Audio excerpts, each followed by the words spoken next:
I'd like to backtrack today and go back for a few installments, maybe 3 or 4, to where I was trying to use anxiety as a practical example and talking about how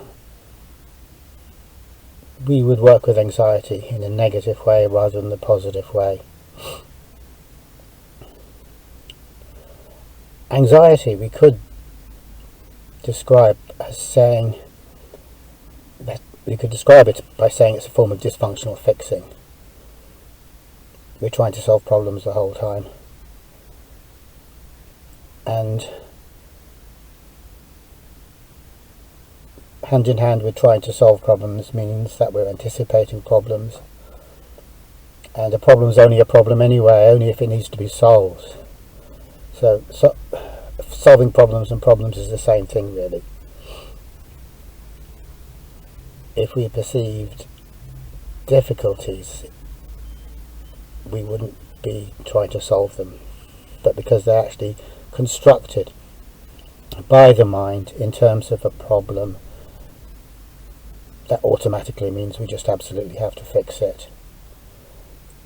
And the way the mechanics of that works is that the mind very simplistically presents a situation to us, and it says if this situation can't be remedied, then that's very, very bad. Kind of non-specific, it's just so bad you don't want to think about it. So it puts us into that state of mind where we're constantly trying to manage some kind of crisis or other without really being aware of why the crisis is a crisis. And the reason the crisis is a crisis is because the thinking mind has represented the situation to us in terms of a black and white problem. Either you fix it or you don't. If you fix it, that's very, very good. If you don't fix it, that's very, very bad. And it can be seen that this way of presenting reality to us is the same as a game. And it's helpful to keep coming back to games, really, because that's what the mind does. It presents everything in terms of a game. And so, as we all know, in games, there's only 2 things, really. There's either winning or losing. And winning is very, very good, and losing is very, very bad. And that seems so straightforward. You don't really need to sit someone down and explain it to them and say, hey, look, this is what a game is, because we all know what games are. But there is something rather ridiculous about this, because, okay, so winning's really, really good. It's better than anything else we could imagine, so we get really, really excited, more excited than we get excited about anything else, and we know we're going to feel really, really good. But why the hell is winning so good? And what the hell does winning mean anyway? Like, in one way, we know what winning means because we can technically describe winning as the achievement of such and such a goal. As in football, you can explain exactly what winning a match means. So then you could say, well, this is it, it's straightforward. But that's not what I'm talking about. I'm talking about this great, fantastic feeling we get from winning. So supposing I score more goals than my opponent and my team wins the match. What the hell does that mean? I mean, obviously it means nothing at all. It's just a thing. But for us, it means a hell of a lot. Presumably we're into football or whatever game we are into. And the reason it means so much is because this thing, and it could be just me flipping a coin, is it heads or tails? And I've said it's going to be heads. I call heads, and it is heads. This is greatly, it's wonderful. That's really good, especially if I've bet money on it.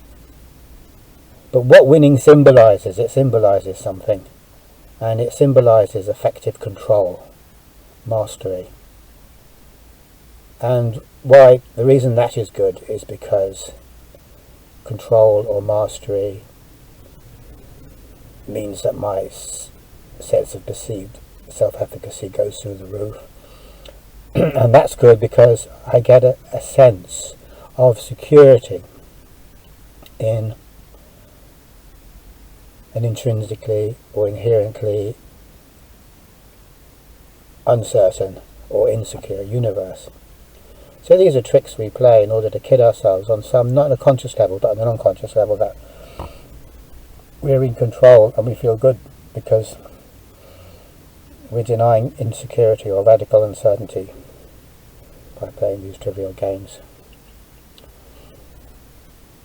So coming back to anxiety.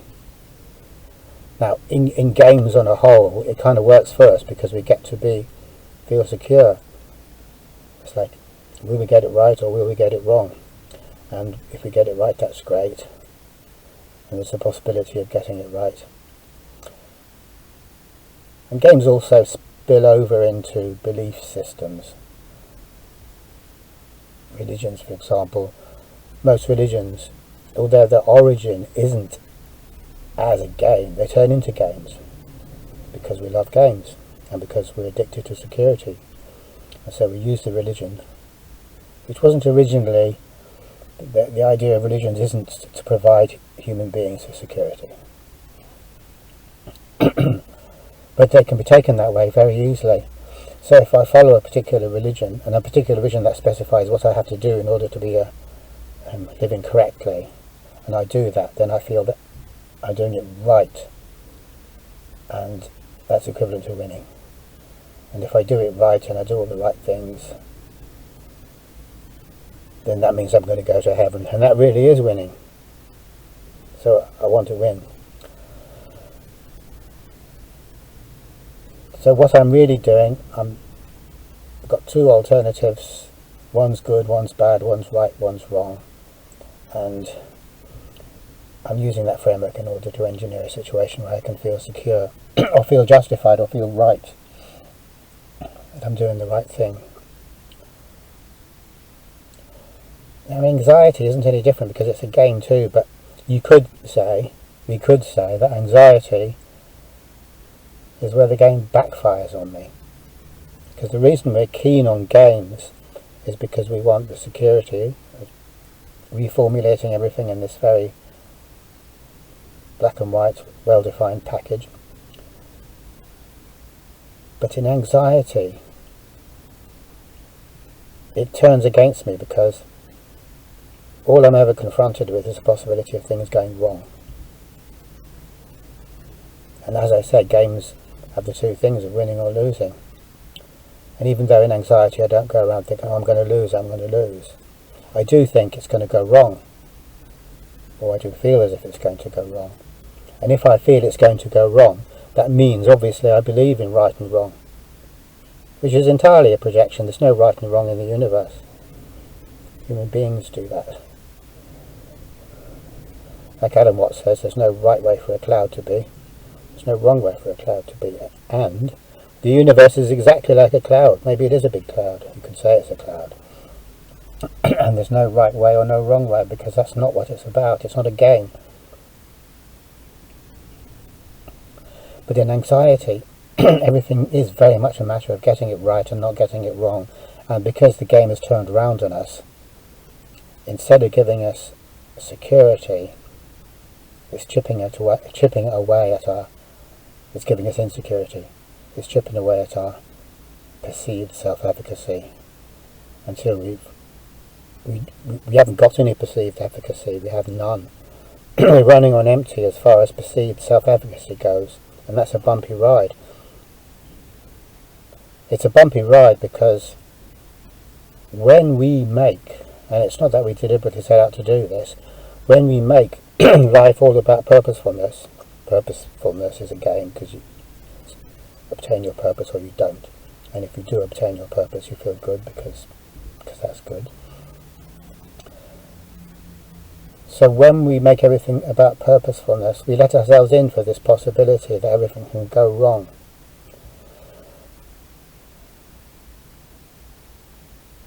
If we were just seeing everything as a cloud, that would never happen. So what I'm saying here is that Inasmuch as we have invested in gains and obtained security out of that, or inasmuch as we love purposefulness and we live our whole lives in the purposeful realm, then anxiety is never too far away, and it's the flip side of the coin. But more than that, we could say that there is a principle here, and the principle is that the more I invest in purposefulness, and the more I put all my money on that in order to feel good,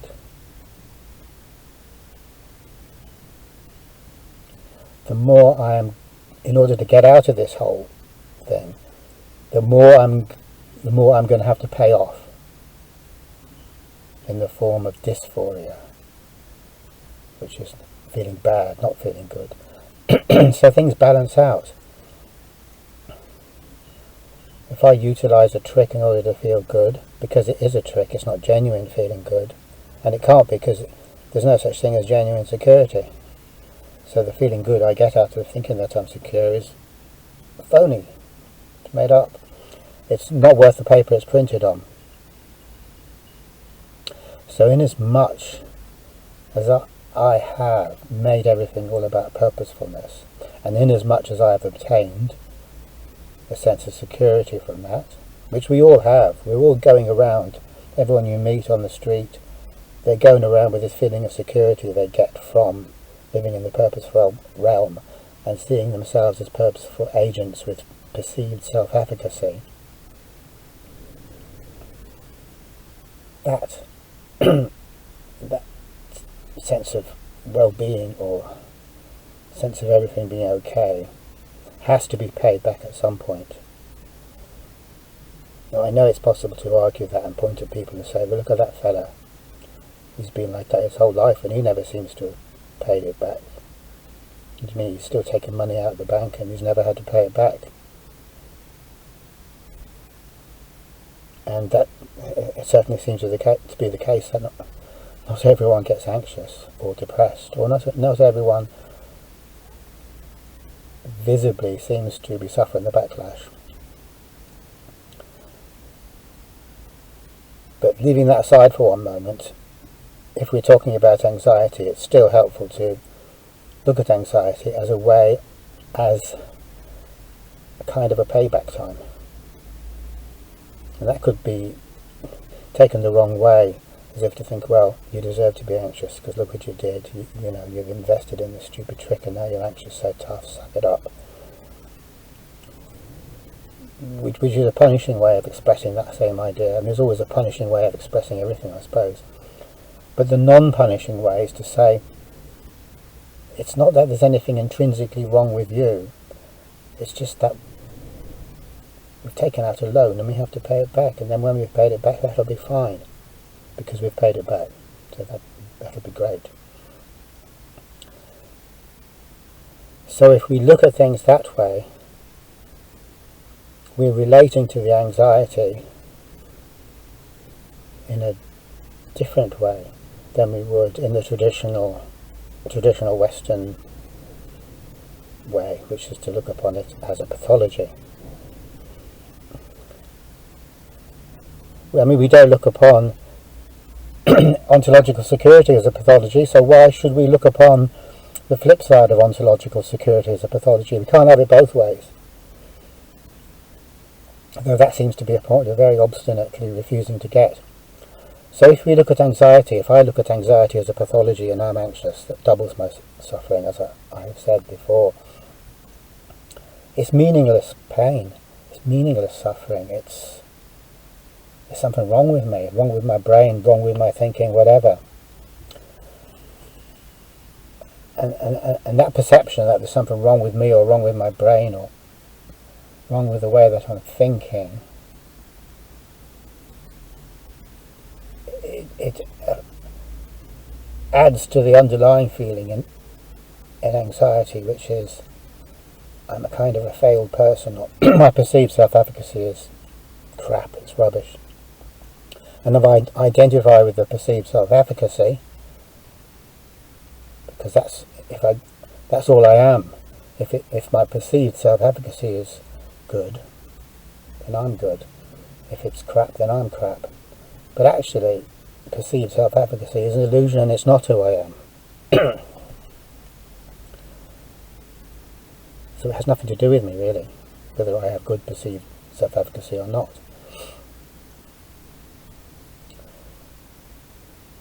So, given that we place so much value on being effective doers,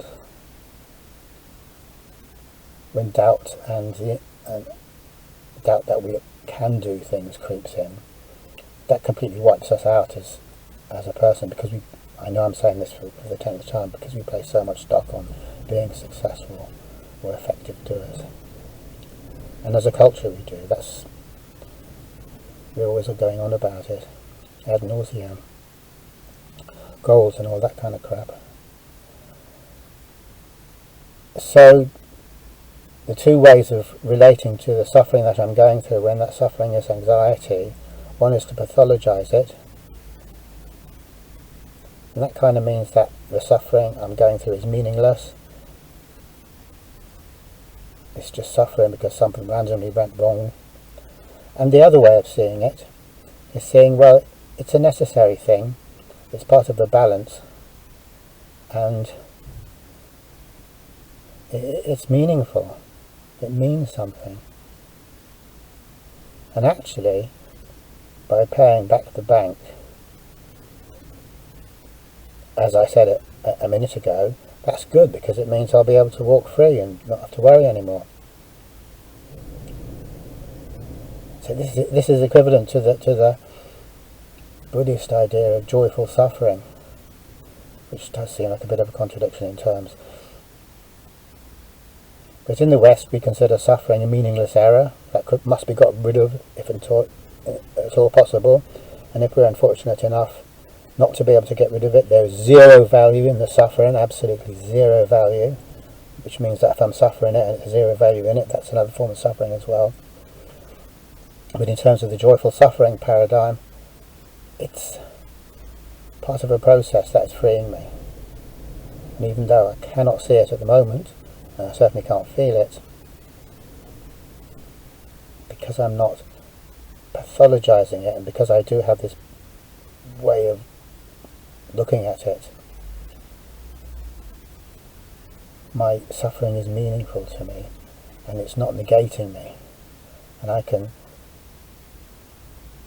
take it upon myself in a way that is wholehearted. I'm not thinking the whole time this shouldn't be happening. So when it comes to suffering, as I said a few episodes ago, when I think this shouldn't be happening, that's unconscious suffering. But it's wrong that it shouldn't be happening, because if it's happening, it's happening. It's not that it shouldn't be. It's like if something happens to you and you say, well, that shouldn't happen to me. That's just pure stupid. There is no shouldn't. Or if you feel a particular way, you feel it because you feel it. There's a point to it, a meaning to it, a reason to it. When we just focus on positive, happy things and we say, yeah, that's good, that should be there, but the bad stuff shouldn't be there, that implies that we should have a life where we're just having nice feelings the whole time, which is kind of like the consumerist dream. All the people in the advert seem to be having a nice time the whole time. But that's not at all it. That's just a very ridiculous fantasy. So when we realise that life is all the one process and all the bits of it are also life, as Kurt Vonnegut says somewhere, it's all life, every last bit of it, then we stop trying to grab hold of certain bits of it and get rid of or demonise other bits of it.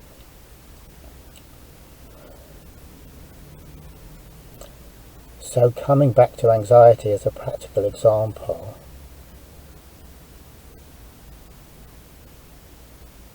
if I can see this anxiety as being part of the process of life, which it absolutely is, then not only does that feel a lot better, but also I found a way of working with the anxiety, and it is the only way that I can work with anxiety. I can't find some clever trick to get rid of the example, some fix for it, which is what all the positive approaches do. The only thing I can do to realistically work with anxiety, and when it comes down to it, I want to be realistic, I don't want to be working with it in a fantasy way, is to suffer consciously. So I can say a bit more about that, but I think I'll leave that for the next instalment. Okay, thank you.